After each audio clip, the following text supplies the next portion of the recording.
Matinding pagbabalik ni Kai Sotto. NBA player agad, no? Ang napili niyang lamunin sa ilalim. Ay harap-harapan ho iyan sa ex-NBA player. At ito pa, pinalpal ng matindi itong ex-NBA player. So, subaybayan natin ano ba yung ginawang paglalaro dito ni Kai Sotto sa pagpasok niya at pagbabalik nitong 2026. Let's observe. Easy kay Kai Sotto. Very dominant play ang ginagawa dito ni Kai Sotto. Actually, yung energy na ambag niya sa kanyang koponan, ang laking kumpiyansa nung binibigay niya sa kanyang team, no? Yan po ang naitutulong ni Kai Sotto. Very confident. So ang napapansin natin sa pagbabalik ni Kai Sotto, siya po slowly but surely ang kanyang kinikilos dito, no? Tuloy-tuloy ang improvement, hindi minamadali ang laro tulad niya, no? May mga matitinding pasa itong si Kai Sotto. Yung kumpiyansa nandun pa rin no? Ito yung matindi, yung nagpanalo sa kanilang koponan, no? Ayan, no? Hindi napansin to ng marami, pero tignan nyo, crucial gameplay, ginanon ni Kai Sotto. Ito naman, ibang play naman po ni Kai Sotto. Siya ang big man dito. Medyo nung mga panahong ito, no, easy yung depensa ni Kai Sotto. Ayan, no? Talagang pinapalpal dito yung mga player, yan, no? Yan ang reason bakit mainit na mainit sa kanya yung mata ng mga player sa Asia. Bakit? Kasi hindi lang sa puntos binabantayan si Kai Sotto tulad yung brother, oh. Kita niyo yung kanina? Gustong-gusto siyang i-injured ulit. Bastos yung mga player ng Japan, no? Gusto siyang ma-injury ulit nung kalaban niya.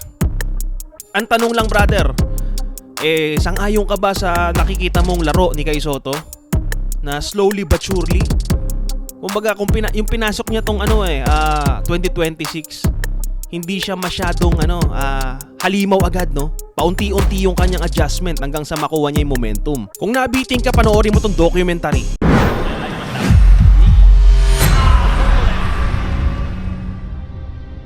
Tinaguri ang bastos sa entrada ng liga ngayon ang higante ng Pilipinas dahil sa tindi ng ginagawang career high record sa bagong team na pinuntahan. Ang tanong ng marami, saan nga ba mas nararapat pumaroon ang batang Pinoy? Kay Dakawayan Sotto, matapos magpaulan ng puntos sa buong liga ng Japan. Marami ang nagsaysay na nakalimutan na raw ni Kai Sotto ang pangarap niyang makapaglaro sa NBA. Habang tumatagal kasi, ay lalong dumarami ang mga bumubuelta sa karir ng batang higante. Dahil tila naiinip na ang ilang taga-subaybay sa tunay na potensyal ng batang manlalaro. Ngunit ang bansang Japan ay kinakalampag nito sa kasalukuyan. Ito lang kasi ang bansang ayaw baliwalain ang kanyang abilidad. Hindi man ganoon kalaki ang ino-offer kagaya ng NBA.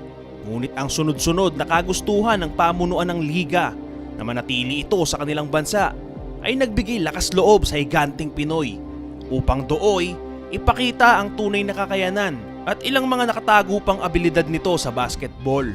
Lumakas ang kumpiyansa ni Kai Sotto dahil siya ngayon ang kinikilalang alpha ng buong team. Sa madaling sabi, ay sa kanya nakasalalay kung mananalo o matatalo ang kanyang koponan dahil ibinababad na ito sa buong laro. Ngayon ay ating talakayin kung saan nga ba nararapat maglaro itong si Kai Sotto. Dapat pa nga bang sundan at akyatin pa ang pangarap nito sa NBA? Well, kung ang usapan ay mataas na estado ng paglalaro, di hamak na ibang-iba ang kaganapan sa NBA. Maraming mas veterano at posibleng kung makapasok man sa liga, ay sandaling minuto lang ang ipapahiram sa higante ng Pinas. Pero mas magiging maganda ang magiging marketability ni Sotto dahil tataas ang value nito kung maisasama ang pangalan bilang NBA player. Tiyak na mas iinit ito at tataas ang purse bawat ligang lalahukan.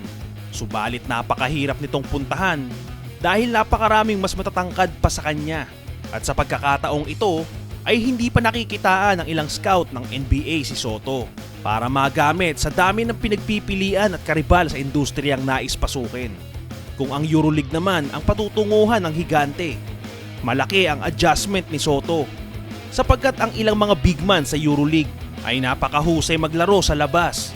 At sa estado ng paglalaro ni Kai Sotto sa kasalukuyan ay ngayon palang lumalabas ang tunay na potensyal nito sa pamamagitan ng Liga ng mga Hapon. Kaya naman, masasabi nating ito na ang pagsisimula ng pagpapakilala ni Sotto bilang main man ng Koshigaya Alpas. Sa makatuwid, mas malaki ang magiging kaganapan ni Kai Sotto sa bansang Japan dahil mas naging mainit na ngayon ang liga matapos mapanood ang ilang mga playmaking na naganap kay Sotto at Kawamura ng Memphis Grizzlies. Kung makuha ni Kai Sotto ang pagiging MVP at muling magkampiyon sa liga, ay lalong tataas ang marketability at hype ni Sotto sa NBA. Bitbit ang napakaraming panatiko mula Asia. Ang tanong, gaano na nga ba kalakas ngayon si Kai Sotto sa bagong team? Narito at ating tatalakaying ganap ang galawang higante mula Pinas. Kai Sotto under Koshigaya Alpas 2024 Career High Play on Japan B-League. Welcome sa ating commentary podcast reaction video patungkol kay Kai Sotto. Gaano na ba kalakas ngayong 2024 hanggang 2025? Bilang main man o franchise player ng kanilang bagong koponan. Paano naman maglaro ngayon si Kai Sotto? Grabe, naka-ready rebound pero basic na basic sa kanya yung ilalim, no? Ang problema lang kay Kai Sotto dito, nawalan siya ng kakamping Kawamura. Kato Kai Sotto, medyo mabagal lang konti pero kaya pala bumagal lang konti kasi naghahanap ng buwelong maganda. So meaning to say, nag-improve yung kanyang IQ sa loob ng court. Hindi siya ganun kagigil pero kayang kumuha ng play, no? Easy. Easy kay Kai Sotto. So pag-uusapan natin ngayon, brother, no? Saan ba pinaka-the best maglaro itong si Kai Sotto? At ang basihan natin dyan, itong ginagawang latest na highlights ni Kai Sotto sa kanyang karir. Pang! Defense and offense, walang problema kay Kai Sotto. Kayang-kayang mag-contribute sa buong team. Ayan, magaling humanap si Kai Sotto ng kanyang pwestuhan. At may shooting ba? Meron! Nandun pa rin yung shooting ni Kai Sotto. So unti-unti, mas lalo nating nakikilala sa kasalukuyan itong si Kai Sotto. Paano na maglaro? Ayun! Alam mo yung brother, kala mo madaling butain si Kai Sotto, pero nagagawa niya ng paraan Pasa pala yun, grabe. So ang kakaiba lang dito kay Kai Sotto ngayon, kaya niya nang bumuhat ng team kahit wala si Kawamura, yung NBA player ngayon ng Grizzlies Memphis. Kita nyo, dinodominate niya yung ilalim. So ang tanong natin, saan mas the best maglaro si Kai Sotto? Sa Japan? Sa Middle East or sa Europe? O di kaya dun sa NBA? Ako para sa akin, brother, mas maganda manatili na lang muna siya dito sa Japan. Bakit? Kasi dito sa bansang Japan, okay naman yung offer sa kanya, sa purse. And at the same time, brother, mas binavalue siya as a main man ng kanyang bagong team. No? So mas maganda dahil nandito siya sa bago niyang team, siya yung main man, pang! Ibig sabihin, brother, mas magiging mainit sa mga scout ng NBA itong si Kai Sotto. Kasi brother, ako nalalamyaan ako ngayon dun sa Memphis sa mga big man ng Memphis. Hindi umuubra, brother, yung pinakamatangkad nilang kinuha dun. Pero kung pwede, brother, yung chemistry na na-build up ni Kai Sotto tsaka ni Kawamura, maganda yun, brother, sa NBA. Yun ang pinaka-the best ngayon na pwedeng puntahan ni Kai Sotto kung gusto nila ng chemistry. Kasi malaki, matangkad yung kakampi ni Kawamura sa NBA, no? Sa Memphis. Pero hindi naman niya makuha yung play nung kakampi niya na yun Habang itong si Kai Sotto, brother, tingnan mo, basic di ba? Kita mo, brother, grabe kung paano dumiskarte sa loob ng court. Pag tinignan mo, medyo parang malambot lang, pero may laro sa ilalim, sa labas. Ayan o, may tira sa labas. So ang laki ng improvement ni Kai Sotto. Sobrang basic lang nung galawan niya, parang Junmar Fajardo, pero ang laki, kuwang-kuha niya eh. Kasi ano ba yung kailangan sa laro? Kailangan ba sobrang highlights tignan? Hindi, brother. Kung gusto mong bumuhat ng team, kailangan basican mo yung laro mo, magamit mo yung energy mo ng mas maganda. 'Di ba? Tulad ng ginagawa ngayon ni Kai Sotto, kala mo Pau Gasol. May pagka-Euroleague yung laro. Yun ang improvement ni Kai Sotto eh. Alam niya na kung ano yung gagawin niya sa loob ng court. Ayan o, Kai Sotto na naman. Kita niyo yung offensive rebound. Kasi brother, kung ikukumpara natin yung kakampi ni Kawamura doon sa Memphis sa NBA, mabagal yung 7-footer pataas, yung ano pangalan no? Edley? Yung kakampi nila Morant, mabagal yun. So kung speaking of mabagal, tingin ko mas mabilis si Kai Sotto doon at meron ng chemistry itong si Kai Sotto kung kay Kawamura lang. Di ba? Tsaka si Kai Sotto may tira sa labas at alam yung play na gagawin ng point guard. Napaka-importante kasi nun, brother. Eh dito, tingnan mo yung ginagawa ni Kai Sotto sa depensa. Ayan o. Pang! Hirap na hirap sa kanya yung mga mabibilis ng Japan. And dito, ang ginagawa ni Kai Sotto dito, hindi niya ginagamit yung kanyang bilis. Ang ginagamit niya dito, IQ. Timing, then yung tamang position. Ayan o. Ang ganda ng mga position ni Kai Sotto. So yun, unti-unti nating sinasagot yung ating content dito, no? Saan ba mas maganda manatili si Kai Sotto? Kasi brother, doon sa NBA, medyo suntok sa buwan. Pahirapan tayo sa NBA. At hindi pa natin alam kung ano yung minutes na may bibigay kay Kai Sotto. So kung gusto nating makita yung full potential ng Kai Sotto, maganda maibabad si Kai Sotto. Ano yung gagawin niya? Kaya niya bang bumuhat ng team? Ayan o, yung mga simpleng play. Isipin mo brother, no? Pag naglaro si Kai Sotto, less error. Basic na basic. May tira sa labas, kayang pumeke, then salpak. Kumbaga sa madaling sabi, meron siyang jeans ng konti ni Wembanyama. Ayan o, kayang tumira sa labas. Tapos pag nakapasok na nakabuelo sa loob, walang makaawat. Actually brother, yung mga kakampi ni Kai Sotto dito puro palpak eh. Nabubuhat lang talaga ni Kai Sotto. At para sa akin, good para Kai Sotto yun. Yung hindi ganun kalakasan yung mga kakampi mo, nabubuhat mo brother. Sobrang laking impact nun ha. Lalong-lalo na sa mga scout, no, na nakapalibot kay Kai Sotto. And then mamaya brother, panonoorin natin ano na yung ginawang improvement ni Kai Sotto sa loob ng court versus sa kanya mga previous na laro dito sa Japan. So sabay-sabay tayo mag-comment brother ha, kung saan ba mas nararapat maglaro si Kai Sotto. Kasi kung sa NBA, kung makapaglaro siya doon ng saglit, oo, gaganda yung pangalan niya, no? Kasi isipin mo, bihira makapaglaro sa NBA ang mga Asyano, no? Pilipino. Gaganda yung resume ni Kai Sotto. Kaya lang, hindi lalabas yung tunay na potential niya doon. Pero, mas mahahasa siya doon sa mga training. Training, sa mga na-encounter. Pero, speaking of full potential, itong Japan talaga. At kung gusto naman natin ng iba pang improvement kay Kai Sotto, pwede ring Euroleague. Natingin ko gaganda yung kanyang shooting doon. Lalakas yung kanyang percentage sa shooting, ano. Ayan, yung mga ganyan tira. Pang Euroleague yun eh, yung floater. Eto na naman, Kai Sotto. Isolation play. Oh, medyo hirap. Foul counted. Tsaka brother, kasi sa NBA, mas malaki yung offer pero hindi siya sure dun eh. Ang maganda lang dun yung pangalan. Mas tataas yung kanyang marketability bilang player na mula sa NBA. Former NBA player, di ba sarap pakinggan? Pero speaking of paglalaro ng basketball, saan ba siya mas nagagamit? Yung kasi yung usapin dun eh. Pero bata pa naman tong si Kai Sotto, wala pa tong edad 30, no? Ang tagal pa nang mailalaro ni Kai Sotto. Tsaka yung laro ni Soto, hindi gigil eh.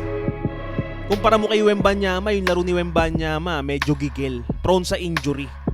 Tong si Kai Soto, dahil na injury, alam niya na kung paano gumamit ng energy, positioning. Marami na siyang natutunan mula kay Kawamura. So ito, brother. Ito pa yung mga previous na laro ni Kai Soto kung gaano na siya kalakas ngayon.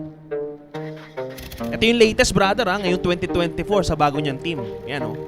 Ikukumpara natin ano yung mga improvement. So dito si Soto may tira sa labas. Yan, oh, may mga tira na sa labas si Kai Soto na parang bang Pau Gasol or Marc Gasol. Yung mga ganyang uri ng player, minsan niya naging kakampi ni Kobe.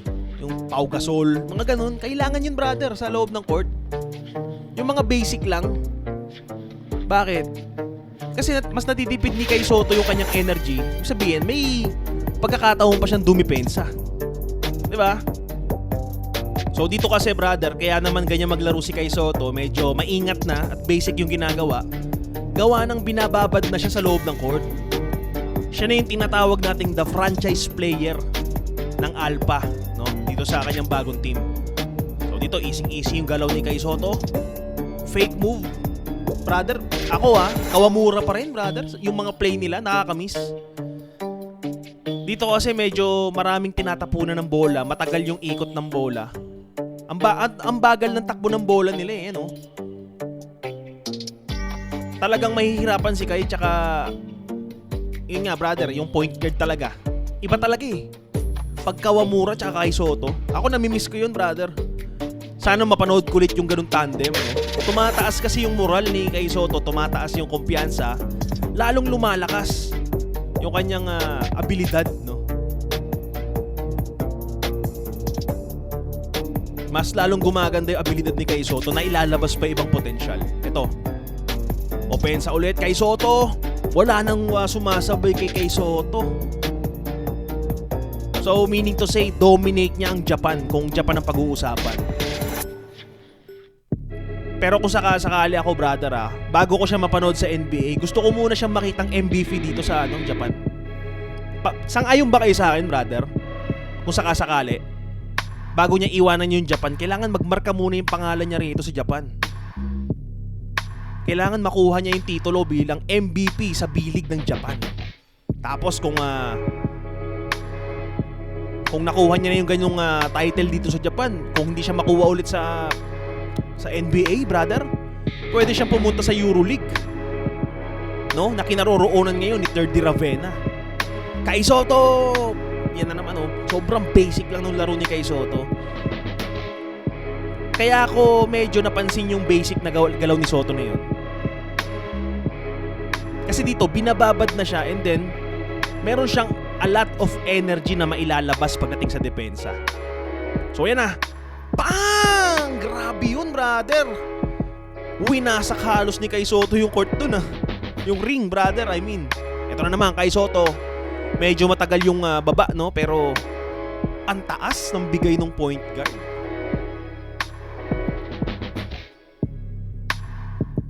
Ito, hindi ko alam kung ano yung... Ito ba yung latest niya na Parang latest pa rin to eh. Latest pa rin na team niya to. Kasi mamaya makikita natin yung Kawamura tsaka Kai Soto. So ito, Kai Soto na naman. Again and again, grabe. Ang galing humanap ni Kai Soto ng bibirahan ng dunk. Kai Soto na naman. Bang! Basic na basic, brother, kay Kai Soto yung salpak. Basta may... Ito na ata yun, ni Kawamura ba to? Parang Kawamura, no? Yan, Kawamura nga to, brother. Ganda ng laro eh. Pansin nyo, brother, no? Hindi halata. Balik kay Kawamura. Ayan, Kawamura ulit. Ganda ng mga pasa, brother. Yan yung sinasabi natin. Na kung sakasakaling mapunta si Kai Soto doon sa Memphis ng NBA. Tingnan nyo yung mga play kay Kawamura. Highlights yung pasa, highlights yung laro ni Kai Soto. Both of them contributing sa kanilang team. Ito yung nilook forward natin sakasakaling makapunta si Kai Soto ng NBA. So ito, Kai Soto na naman. Bang! Nakita nyo, brother, yung comparison nung kanina. Ay, Kawamura Litaw na litaw yung laro. Bang! Kita nyo? Kung ikukumpara mo dun sa sentro ngayon ng Memphis, dito na lang ako kay Soto. Ayan o. Dahil nabibigyan ng magagandang pasa itong si Kai Soto, maganda rin yung ginagawang depensa ni Kai Soto. Meaning to say, mas tumataas, no? Yung antas ng paglalaro ni Kai Soto. Ayan na naman, ang ganda ng play dun, Kita nyo, brother, highlights na highlights lahat ng laro dito ni Kai Soto. Ayan o, Kawamura. Tapos may offensive rebound pa at atake dun si Kai Soto. Nagulat ako, brother, kala ko ito yung kanyang current team. Hindi pa rin Kawamura ulit Kawamura to Kai Soto. Grabe. Ibang-iba yung gameplay nila rito, brother. Para sa akin, pwede sila maging big 3 doon sa Memphis No? Ang solid dun, brother, no? Mapapabilang si Kai Soto bilang big 3 star player ng Memphis. Pwede. Kasi sa akin, kayang bumuhat ni Kawamura ng sentro.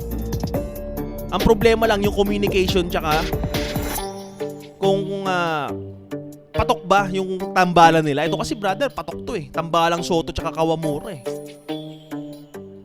Ito yung previous na mga laro ni Kai Soto. Ayan hindi umuubra, di ba? Ito, rebound ni Kai Soto. Ay, hindi pa rin. Sablay pa rin yun.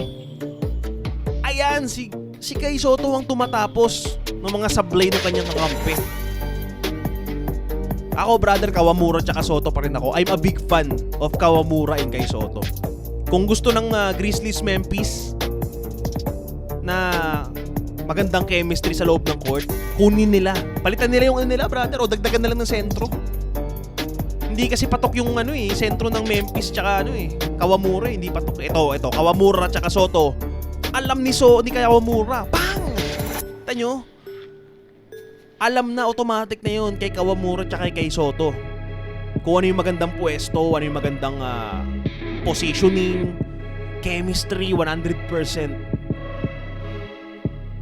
So, para mangyari yun para sa akin, kailangan madomina ni Kai Soto ngayon yung current na nilalaro niya ngayon sa team. Ito ba, brother? Namnamin pa natin yung laro ni Kai Soto tsaka Kawamura. Solid talaga to, brother. Walang katulad to. Tumitira yung kalaban ng ganung kalayo. Kawamura, yan na naman. Wow! Grabe, brother. Solid. Hype na hype ako dito. Hindi lang dahil kay Soto, kundi kay Kawamura. Isipin mo yan, nakaka-rebound pa si Kawamura. Tingnan mo yung galaw, parang Ryota ni Miyagi. Oh, solid, brother. Para siyang Rukawa, itong si Kai Soto dito. Miyagi versus Rukawa. Ay, Miyagi ba yun? Miyagi tapos Rukawa. Parang magkasama sa loob ng team. Number 11 pa, di ba? Ayan Kawamura. No look pass. Ang ganda, solid. Nga pala, brother, malapit na tayo magtapos sa ating kwentuhan at talakayan kung saan ba dapat maglaro at manatili si Kai Soto. So, ang sagot natin dyan, kailangan makuha pa ni Kai Soto. Makuha niya muna yung MVP award sa B-League bago siya mag-step forward or step up sa iba pang mga liga. Pag nakuha niya ng MVP rito, syempre, magiging mainit yung pangalan ni Kai Soto. Bata, 7-footer. At pwede rin naman, brother, na pumunta muna siya sa EuroLeague, para mas matuto pa siya doon ng ibang mga play ng Euro.